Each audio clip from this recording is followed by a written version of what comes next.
과부가 된 지 사흘째 되던 아침, 이 여인은 밥 대신 산으로 올라갔습니다. 쌀독은 비어 있었고 아이 둘은 아직 잠들어 있었습니다. 오늘은 뭘 먹여야 하나? 그때 여인이 선택한 건 돈도 아니고 도움도 아니었습니다. 산에서 캔 풀뿌리 한 줌이었지요. 사람들은 말했습니다. 과부가 약초 장사라니 웃기지. 하지만 그 약초 한 줌이 훗날 아이 한 명의 목숨을 살리고 이 여인의 인생을 완전히 바꿔놓습니다. 그런데 더 놀라운 건 그 여인은 돈을 받지 않았다는 사실입니다. 왜 이 과부는 목숨값을 거절했을까요? 그리고 그 선택은 어떻게 이 집을 가난한 과부의 집에서 사람들이 먼저 찾는 집으로 바꿔놓았을까요? 지금부터 약초보다 더 귀했던 한 어머니의 이야기를 들려드리겠습니다. 안녕하세요. 사랑방 야담에 오신 여러분 반갑습니다. 항상 건강하세요. 영상 전 구독, 좋아요 눌러주시고 오늘 야담 시작하겠습니다.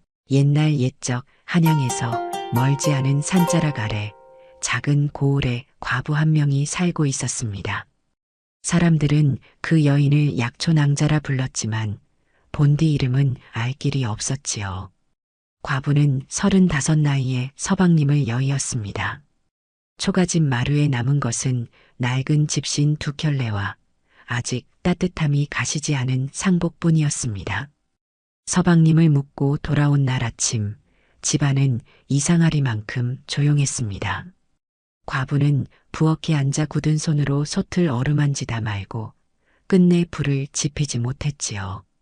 그때 사랑방 쪽에서 작은 발소리가 들려왔습니다. 8살 도령과 6살 애기씨가 조심스레 문을 열고 나왔습니다. 마님, 오늘은 밥을 지을 수 있겠습니까? 아들은 애써 어른스러운 말투를 골라 입을 열었습니다. 그 말 한마디에 과부의 가슴이 철렁 내려앉았습니다. 아이들이 이미 집안 사정을 다 알고 있다는 사실이 뼈아프게 느껴졌지요. 과부는 잠시 눈을 감았다가 아무 일도 없다는 듯 허리를 곧게 세웠습니다. 아이들 앞에서는 울 수 없었습니다. 이 집의 가장은 이제 자신이었고 이 아이들의 세상은 아직 무너지게 둘 수 없었기 때문이었지요. 이튿날 새벽 고을의 닭이 울기도 전이었습니다. 과부는 아이들이 잠든 얼굴을 한참 바라보다가 조심스레 문을 나섰습니다. 이른 바람이 소매를 파고들었지만 걸음을 멈출 수는 없었지요. 과부의 손에는 빈 보퉁이 하나가 들려 있었습니다. 쌀독은 바닥을 드러냈고 장터에 내다 팔 물건도 없었습니다. 그럼에도 과부의 발걸음은 산을 향했습니다. 이 집에 남은 마지막 길이 그곳이라 여겼기 때문이었지요. 산자락에 들어서자 이슬 맺힌 풀잎들이 발목을 적셨습니다. 과부는 허리를 굽혀 땅을 살폈습니다. 어린 시절 친정 어머니가 들려주던 말들이 문득 떠올랐지요. 봄바람이 불 때는 이 풀을, 서리가 내리기 전에는 저 뿌리를 캐야 한다고 했던 말들이었습니다. 과부는 이름 모를 풀 앞에서 잠시 손을 멈췄습니다. 혹여 잘못된 약초라면 아이들에게 해가 될까 두려웠지요. 그러나 망설임은 길지 않았습니다. 아이들이 기침하던 밤 열로 뒤척이던 얼굴이 떠올랐기 때문이었습니다. 과부는 조심스럽게 뿌리를 캐어 보퉁이에 넣었습니다. 흙을 털고 잎을 고르고 햇볕에 말릴 자리를 머릿속으로 그려보았습니다. 이 손길 하나하나에 아이들의 내일이 달려있음을 알았지요. 해가 중천에 오를 즈음 과부의 허리는 이미 굽어 있었습니다.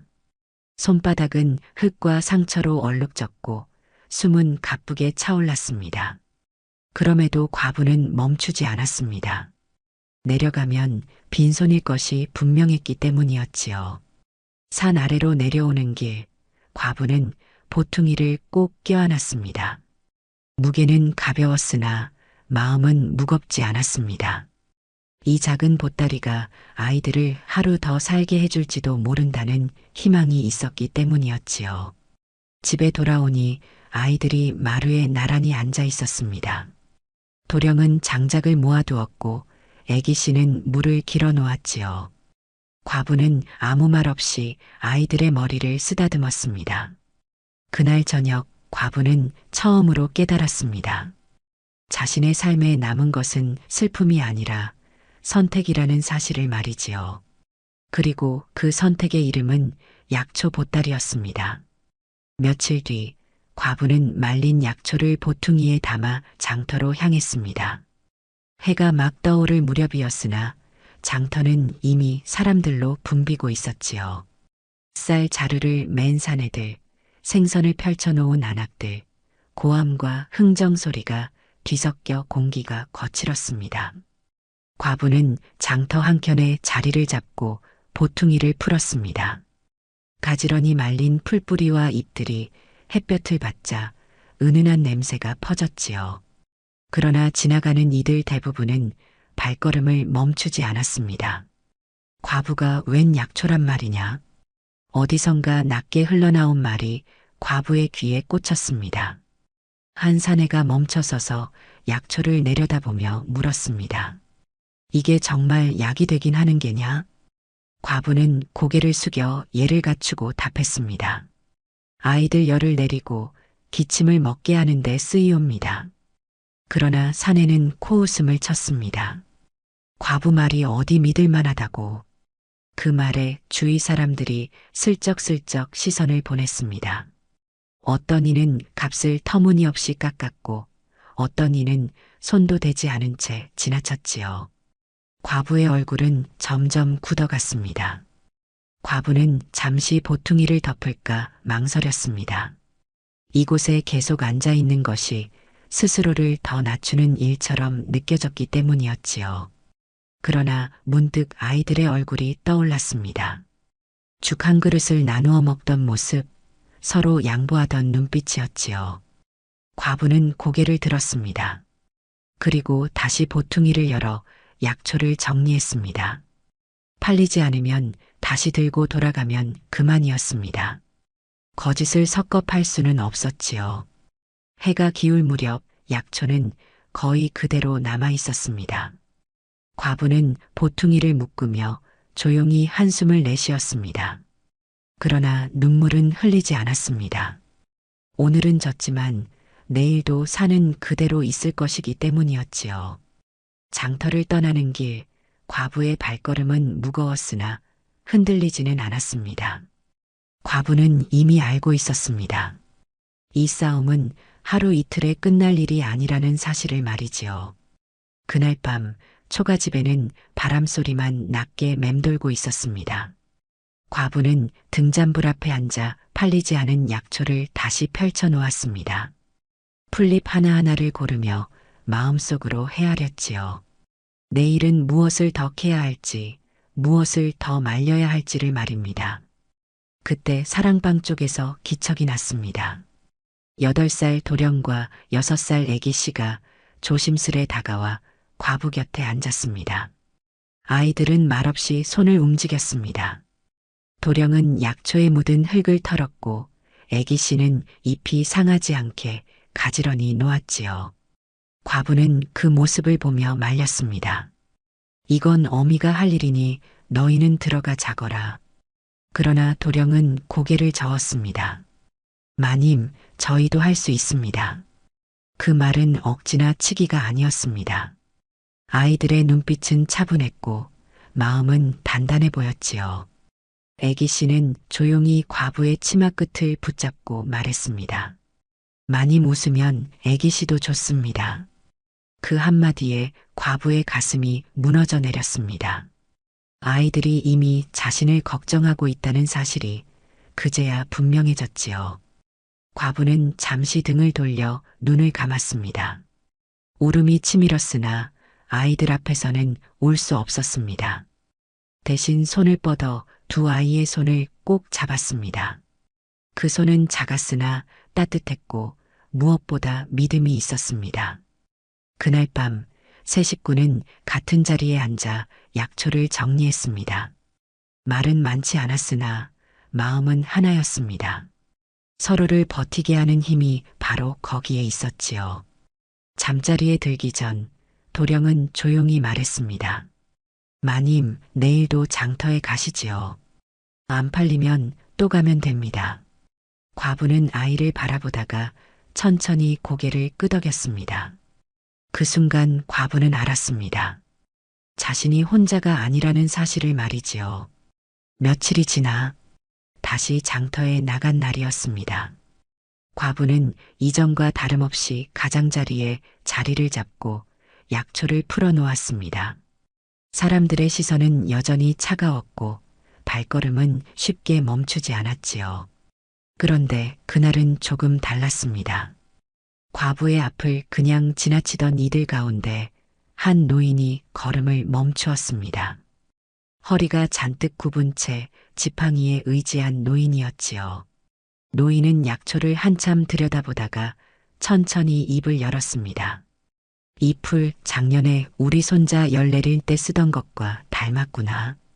과부는 놀란 기색을 감추고 고개를 숙였습니다. 예, 아이들 열을 내리는 데 쓰이옵니다. 노인은 고개를 끄덕이며 약초 한 줌을 집어들었습니다. 그때도 별다른 약은 아니었는데 묘하게 잘 듣더란 말이지. 그 말이 장터 한복판에 퍼져나갔습니다. 사람들은 대수롭지 않게 넘기려 했으나 귀는 자연스레 그쪽으로 향했지요. 잠시 뒤 다른 안악 하나가 다가와 물었습니다. 정말 아이열에 좋다 하오. 과부는 숨을 고르고 차분히 대답했습니다. 사람마다 다를 수는 있으나 거짓은 섞지 않았습니다. 안악은 잠시 망설이다가 약초를 조금 사갔습니다. 큰 돈은 아니었으나 과부에게는 그날 처음으로 손에 쥔 값이었습니다. 그날 장터가 끝날 즈음 보퉁이는 전보다 가벼워져 있었습니다. 과부는 은전 몇 잎을 손바닥에 올려놓고 한참을 바라보았습니다. 그 돈의 무게가 아니라 그 안에 담긴 의미가 컸기 때문이었지요. 집으로 돌아오는 길 과부의 발걸음은 이전보다 가벼웠습니다. 이것은 시작일 뿐이었으나 분명한 변화였습니다. 누군가 믿기 시작했다는 사실이 과부의 삶에 작은 불씨가 되었지요. 그날 밤 아이들은 과부의 손에 쥔 은전을 보고도 기뻐하지 않았습니다. 도령은 말없이 장작을 더 모았고 애기 씨는 약초를 다시 말릴 자리를 정했습니다. 과부는 그 모습을 보며 속으로 다짐했습니다.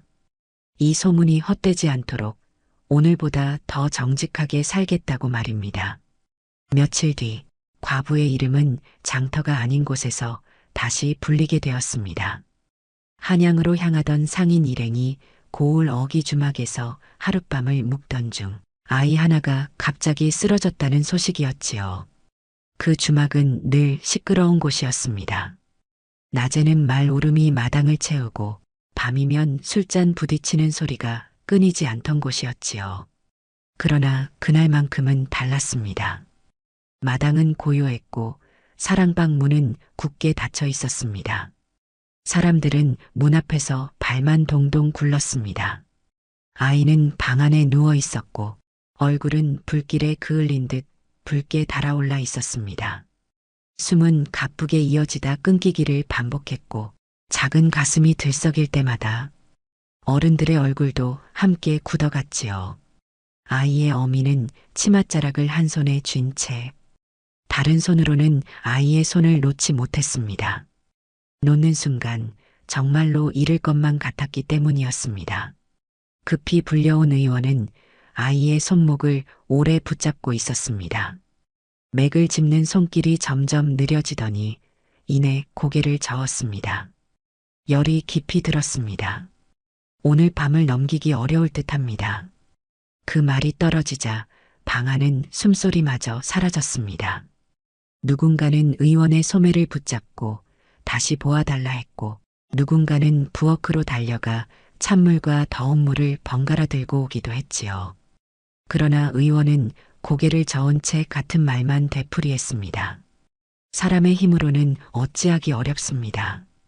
그때 누군가 조심스럽게 입을 열었습니다. 며칠 전 장터에 약초 파는 과부가 있지 않소? 아이들 열을 내리는 풀을 판다 하던데. 처음에는 허공에 흩어질 말처럼 들렸습니다. 상인도 믿지 않는 눈치로 고개를 저었습니다. 과부가 무슨 의원이란 말이요. 그러나 더 이상 부를 의원도 기댈 손도 없다는 사실이 끝내 그를 고개 숙이게 만들었습니다. 사람이 절박해지면 가장 작은 희망에도 손이 가는 법이었지요. 과부가 불려왔을 때 해는 이미 서산에 기울고 있었습니다. 방 안에 들어선 과부는 아이의 얼굴을 보는 순간 걸음을 멈추었습니다. 그 얼굴이 낯설지 않았기 때문이었지요. 열에 들떠 잠결에 울던 자신의 아이들, 밤마다 이마를 짚어보며 숨을 새던 그때의 기억이 한꺼번에 밀려왔습니다. 과부는 잠시 눈을 감고 숨을 고른 뒤 말했습니다. 해보겠습니다. 다만 살린다는 장담은 못하옵니다. 그 말은 물러섬이 아니었습니다.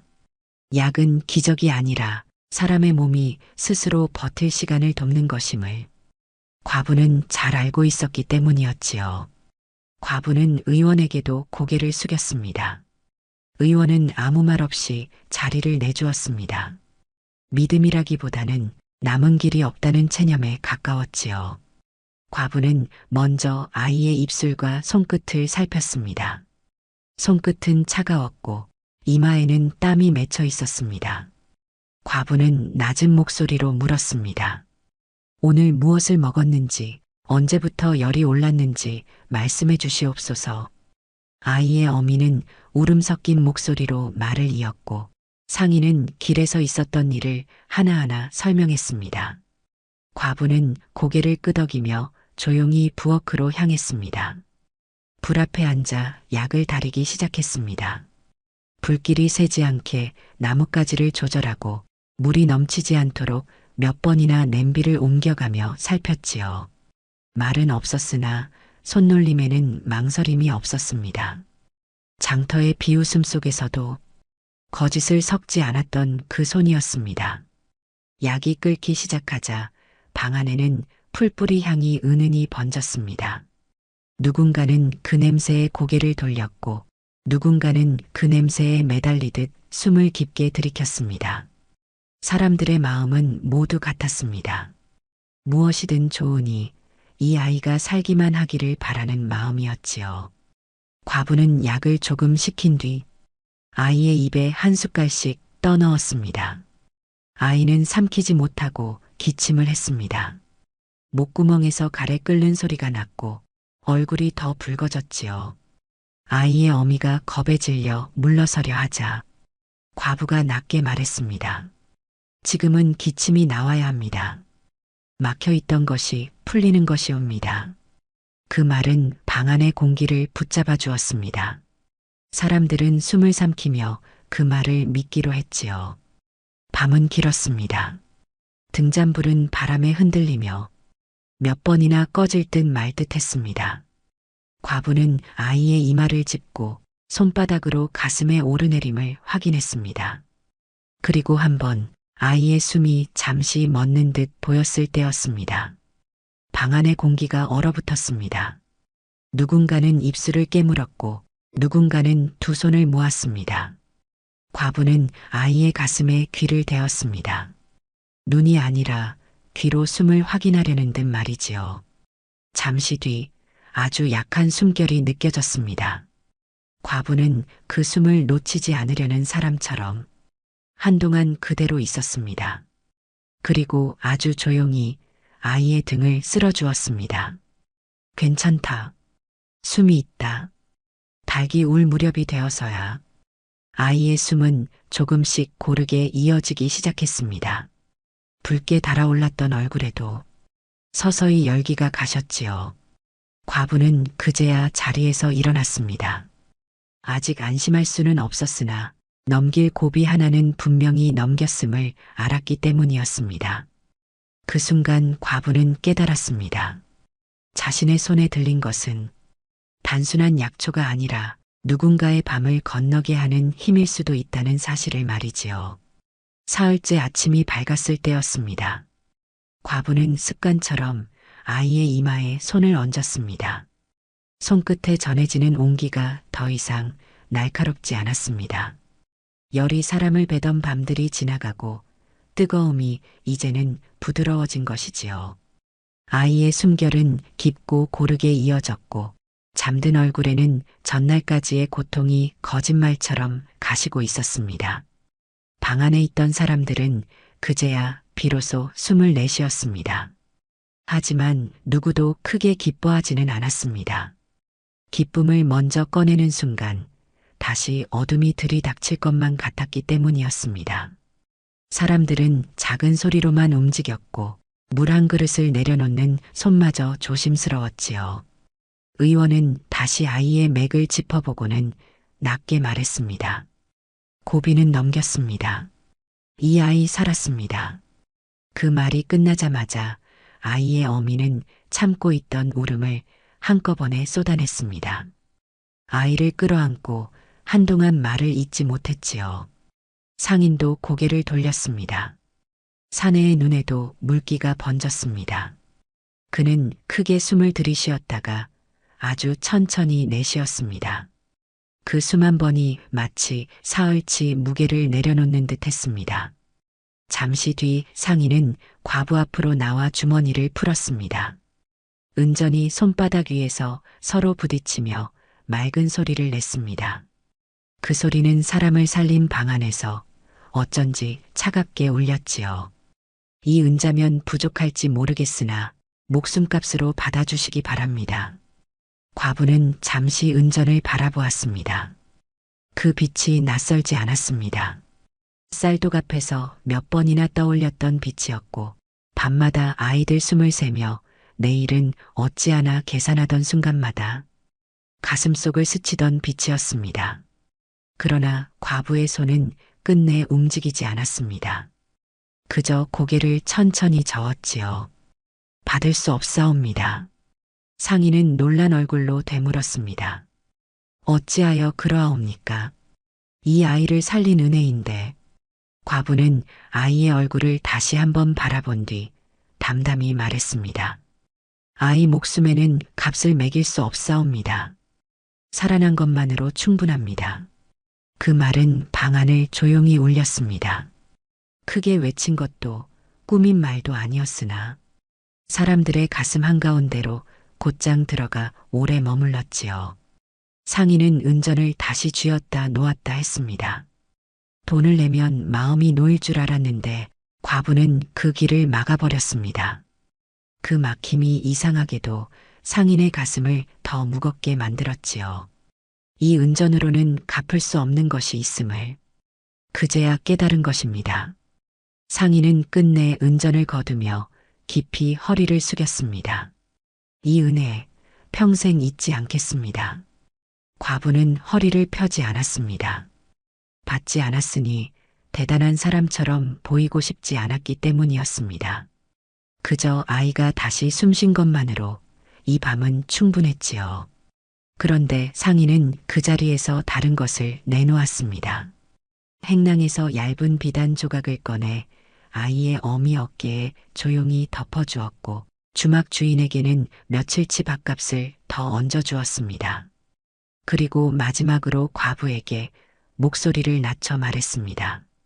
마님이 받지 않으시면 제가 더 좋은 일을 하겠습니다.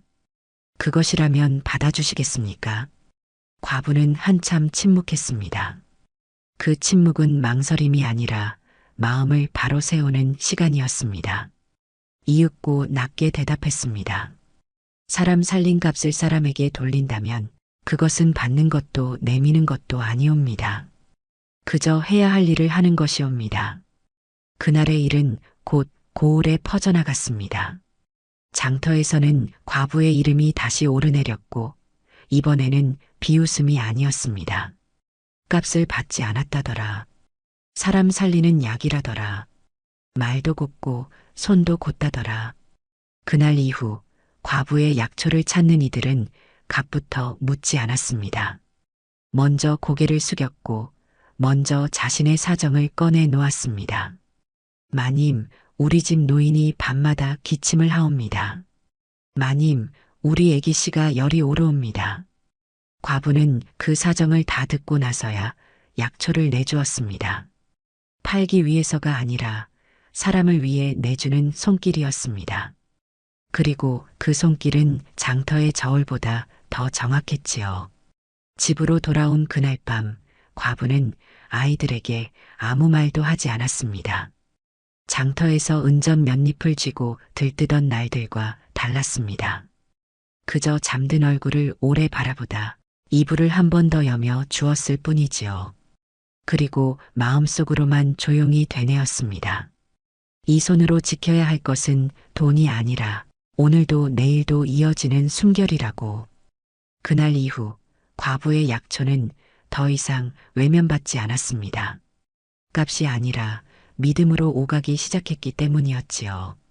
그의 여름이 지나고 가을바람이 들기 시작했습니다. 과부의 하루는 눈에 띄게 달라졌습니다. 예전처럼 매일 새벽산에 오르지 않아도 되었습니다. 오를 날과 쉬어야 할 날을 가려 몸을 아끼는 법을 조금씩 배우게 되었지요. 살기 위해 버티던 몸이 이제는 살기 위해 쉬는 법을 익히기 시작한 것입니다. 그런데도 과부는 한동안 새벽이면 눈을 떴습니다. 더 이상 쌀독이 비지 않았는데도 습관처럼 부엌으로 먼저 발이 갔지요. 과부는 쌀독 뚜껑을 열어 가득 찬 쌀을 한번 확인하고서야 비로소 숨을 내쉬곤 했습니다. 배부름보다 먼저 안심이 오지 않는 것은 가난이 몸에 남긴 흔적이었지요. 장터에 나가는 날이면 과부의 앞에는 사람들이 먼저 모였습니다. 누가 시킨 것도 아닌데 줄을 섰고 서로 먼저 사겠다고 언성을 높이지도 않았습니다. 이 집 약초는 급할 때 집어드는 것이 아니라 몸을 맡기듯 고르는 것이 되어 있었기 때문이었지요. 과부는 약초를 내주며 늘 같은 말을 되풀이했습니다. 이 약이 모든 사람에게 다 맞는 것은 아니옵니다. 듣는 이들은 그 말에 오히려 고개를 끄덕였습니다. 좋다고 떠들지 않는 사람이 더 믿음직하다는 것을 사람들도 이제 알게 된 것이지요. 그러나 믿음이 쌓일수록 과부의 마음은 더 조심스러워졌습니다. 예전에는 팔리지 않아도 슬펐을 뿐이었지만 이제는 잘못 내주면 누군가의 몸과 마음이 다칠 수 있었기 때문이었습니다. 과부는 장터에 앉을 때마다 하늘을 한번 올려다보았습니다. 오늘 자신이 내미는 이 손이 누군가의 하루를 버티게 할 수도 있음을 이미 알고 있었지요. 집안에도 변화가 차곡차곡 쌓였습니다. 비어있던 쌀독은 바닥을 드러내지 않았고 장작이 떨어져 불이 꺼지는 날도 사라졌습니다. 아이들은 더 이상 죽 한 그릇을 나눠 먹으며 눈치를 보지 않았습니다. 밥상 앞에서 서로 반찬을 밀어주었고 먼저 먹으라며 젓가락을 내밀었습니다. 어느 날 밤 과부는 밥을 지어놓고도 한참 숟가락을 들지 못했습니다. 아이들 먹는 소리를 듣다 문득 가슴이 울컥했기 때문이었지요. 젓가락이 그릇에 닿는 소리, 밥그릇을 내려놓는 소리, 아이들이 작게 웃는 소리, 그 소리들이 과부에게는 세상에서 가장 큰 안심이었습니다. 도령이 애기 씨에게 반찬을 밀어주면 애기 씨는 도령의 국그릇을 앞당겨 주었습니다. 도령이 많이 드시옵소서, 애기 씨도 많이 드시옵소서. 장난처럼 오가는 말이었지만 그 말 속에는 서로를 살피는 마음이 분명히 살아 있었습니다. 그날 저녁 과부는 말했습니다. 오늘은 밥을 넉넉히 지어 먹자꾸나. 아이들은 눈을 동그랗게 뜨더니 도령은 얼른 물을 더 길어왔고 애기 씨는 부엌 앞에 앉아 장작을 가지런히 모아놓았습니다. 누가 시킨 것도 아닌데 아이들은 늘 어미보다 먼저 움직였습니다. 그 모습에 과부는 한 번도 큰 소리로 울지 못했던 날들을 떠올렸습니다. 울면 무너질 것 같아 울지 않았고 주저앉으면 끝날 것 같아 버텼던 날들. 그때는 눈물 한 방울이 사치였고 한숨 한 번이 집을 무너뜨릴 것처럼 두려웠습니다. 그래서 과부는 아이들 앞에서 웃으려 애썼습니다. 웃으면 아이들이 따라 웃었고 아이들이 웃으면 과부는 하루를 더 버틸 수 있었기 때문이었지요. 그리고 이제야 과부는 알았습니다. 자신이 버틴 것이 아니라 아이들의 웃음이 자신을 여기까지 붙들어 주었다는 사실을 말이지요. 가난이 완전히 사라진 것은 아니었습니다. 그러나 분명한 것이 하나 있었습니다. 이 집을 짓누르던 두려움이 조금씩 물러가고 있다는 사실이었습니다. 그 빈자리에는 조용한 평온이 아주 느리게 들어오고 있었습니다. 소리 없이 들어왔으나 한번 들어오니 쉽게 나가지 않을 것 같은 기운이었지요. 그날 밤 과부는 등잔불을 끄기 전에 부엌으로 갔습니다.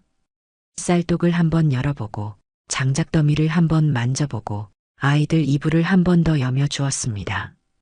과부의 손은 여전히 바빴지만 마음은 예전만큼 급하지 않았습니다. 이것이 인생이 기우는 모양이었습니다. 갑자기 뒤집히는 것이 아니라 조용히 그러나 분명하게 살아갈 쪽으로 기울어 가는 것이었지요. 가을이 깊어갈 즈음 고을의 첫서리가 내렸습니다. 아침마다 마당에 풀잎은 희게 얼어붙었고 숨을 내쉴 때마다 입김이 또렷이 보였지요. 과부는 아이들의 겉옷을 한 번 더 여미어주며 하루를 시작했습니다. 예전 같으면 추위를 먼저 걱정했겠지만 이제는 감당할 수 있는 추위였습니다. 도령은 글방에 나갈 수 있게 되었습니다. 장터에서 약초를 사가던 노인이 어느 날 서책 몇 권을 내밀며 말했지요. 이 아이 눈빛이 보통이 아니니 그를 배워두면 훗날 길이 넓어질 것이요. 과부는 그 말을 쉽게 받아들이지 못했습니다. 배움은 먼 이야기였고 배고픔을 먼저 떠올리게 하는 말이었기 때문이었지요. 그러나 도령은 서책을 품에 안고 한참을 내려다보았습니다. 글자를 몰라도 그 안에 무엇이 담겨 있는지는 알 것처럼 말이지요. 과부는 그 모습을 보고서야 고개를 숙여 인사를 올렸습니다. 아이의 앞날을 막을 이유가 더 이상 없다고 느꼈기 때문이었지요. 그날 밤 도령은 등잔불 아래에서 글자를 따라 읽었습니다. 혀가 꼬이고 소리가 자주 끊겼으나 한 글자 한 글자에 마음이 실려 있었습니다. 과부는 그 모습을 보며 괜히 밖으로 나갔다 들어오기를 반복했습니다.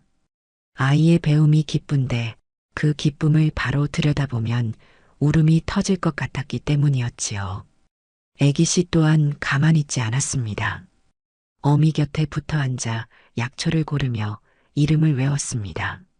마님, 이 풀은 봄에 캐야 하고 이 뿌리는 가을에 캐야 합니다. 과부는 그 말을 듣고 웃음을 터뜨렸습니다. 아이들이 자신보다 더 이 집의 일을 알고 있다는 사실이 기특하면서도 가슴을 깊이 울렸기 때문이었지요. 어느 날 저녁 세 식구는 마루에 나란히 앉아 밥을 먹고 있었습니다. 밥상은 여전히 소박했으나 예전과는 달랐습니다. 아이들은 서로에게 반찬을 건네며 웃고 있었습니다. 도령이 젓가락을 멈추면 애기씨가 국그릇을 밀어주었고 애기씨가 밥을 흘리면 도령이 말없이 손수건을 내밀었습니다. 그 모습을 보던 과부는 문득 말을 꺼냈습니다. 어미가 너희 덕에 산다. 아이들은 잠시 서로를 바라보다가 아무 말 없이 웃기만 했습니다. 그 웃음에는 묻지 않아도 아는 마음이 담겨 있었지요. 과부는 그제야 알았습니다. 자신이 아이들을 키운 것이 아니라 아이들이 자신을 여기까지 끌고 왔다는 사실을 말이지요. 서로를 웃게 하며 버틴 시간들이 이 집을 조금씩 앞으로 밀어놓았다는 것도 말입니다. 세월은 사람의 등을 조금씩 낮추어 놓았습니다. 과부의 걸음도 예전만큼 가볍지는 않았고 산길에 오르는 날은 이제 손에 꼽을 만큼 줄어들었습니다. 그러나 더 이상 조급해할 필요는 없었습니다. 산자락 아래에는 작은 약초 가게 하나가 자리 잡고 있었습니다. 비가 오면 비를 피할 지붕이 있었고 바람이 불면 문을 닫고 아이들을 안으로 부를 수 있는 집이었습니다. 그곳이 이제 과부의 일터였지요. 가게 문을 열면 사람들은 먼저 인사를 건넸습니다. 마님, 오늘도 평안하십니까? 값을 묻기 전에 안부를 묻는 이들이 늘어났습니다. 약초를 사러 왔다기보다 사람을 만나러 온 얼굴들이었습니다. 과부는 여느 때처럼 차분히 약초를 내주었습니다. 이건 몸이 찬 사람에게 맞고 이건 열이 많은 사람에게는 삼가야 합니다. 팔지 않아도 될 약은 굳이 권하지 않았습니다. 그 태도 하나만으로도 사람들은 고개를 끄덕였습니다. 이 집에서는 물건보다 마음이 먼저 오간다는 것을 이미 알고 있었기 때문이었지요. 도령은 장부를 맡아 정리하고 있었습니다. 서툰 글씨였으나 한 줄 한 줄에 정성이 담겨 있었습니다. 애기 씨는 약초를 다듬으며 이름을 또박또박 불렀습니다. 둘은 여전히 다투지 않았고 서로 먼저 나서서 어미의 일을 도왔습니다. 어느 날 해질 무렵 과부는 가게 문턱에 앉아 아이들을 바라보았습니다. 문득 오래전 일이 떠올랐지요. 쌀독 앞에서 발길을 떼지 못하던 아침, 아이들 앞에서 울음을 삼키던 그날 말입니다. 과부는 그제야 분명히 깨달았습니다. 자신을 여기까지 데려온 것은 산에서 캔 풀뿌리도 장터의 소문도 아니었습니다. 아이를 굶기지 않겠다는 마음, 포기하지 않겠다는 다짐, 밤마다 무너지지 않으려 애썼던 그 마음이 조금씩 길을 열어주었던 것이었습니다. 과부는 조용히 아이들을 불러 말했습니다. 이 집을 살린 것은 약초가 아니다. 아이들이 고개를 들었습니다. 과부는 잠시 말을 고른 뒤 낮게 이었습니다. 끝까지 버틴 마음이었다. 해가 완전히 지고 가게에 불을 끄는 순간 과부의 얼굴에는 오래된 평온이 머물렀습니다. 더 바랄 것도 더 두려울 것도 없었습니다. 약한 사람은 버텼고 버틴 사람은 결국 이겼습니다. 그리고 그날 밤 과부는 습관처럼 부엌으로 가 쌀독 뚜껑을 한번 열어보았습니다. 가득 찬 쌀을 확인한 뒤에야 아주 작게 웃었습니다. 그 웃음은 누가 보라고 지은 웃음이 아니었습니다. 서방님에게도 세상에게도 아닌 스스로에게 건네는 웃음이었지요. 인생은 한 번에 뒤집히지 않습니다. 대단한 재주가 있어서도 운이 갑자기 좋아져서도 아닙니다. 말 한마디를 아끼고 거짓 하나 섞지 않고 오늘 할 수 있는 일을 내일로 미루지 않았을 뿐입니다. 세상은 약한 사람에게 친절하지 않지만 끝까지 무너지지 않은 사람에게는 언젠가 길 하나쯤은 내어줍니다. 아이를 키우며 버틴 하루, 손을 더럽히며 지킨 원칙, 남몰래 삼킨 눈물 하나가 훗날 삶의 방향을 바꾸는 힘이 됩니다. 그래서 인생은 이기는 사람이 아니라 포기하지 않은 사람이 끝내 앞으로 나아갑니다. 다음 영상을 빠르게 만나보시려면 좋아요와 구독을 눌러주세요. 그럼 더 재미있는 영상으로 찾아뵙겠습니다. 모두 평안한 하루 보내시기 바랍니다.